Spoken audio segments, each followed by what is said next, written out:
নারায়ণগঞ্জের রূপগঞ্জে পূর্বাচল আত-তাকওয়া মাদ্রাসার শিক্ষার্থীদের বার্ষিক ক্রীড়া প্রতিযোগিতা ও পাগড়ি প্রদান এবং ইসলামিক আলোচনা সভা অনুষ্ঠিত হয়েছে।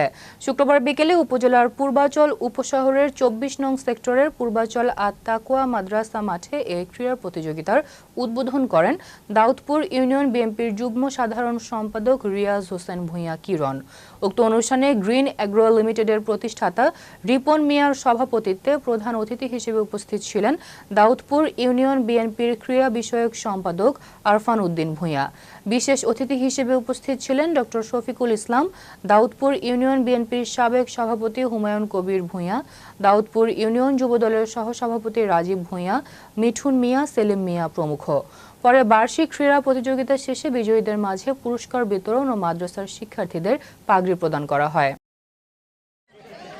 সামনে যাতে ভবিষ্যৎ আগামী খেলায় তোমরা যাতে বিজয় হইতে পারো, এই আশা সবাই চেষ্টা এবং আশা দুইটাই করতে হবে।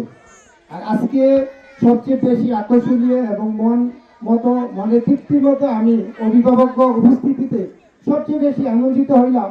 আর এর পাশাপাশি আপনারা যদি খেলাধুলার মধ্যে খালি এটা না, পড়াশোনার মধ্যে হইলেও মাদ্রাসার দিকে একটু গুরুত্ব রাখবেন।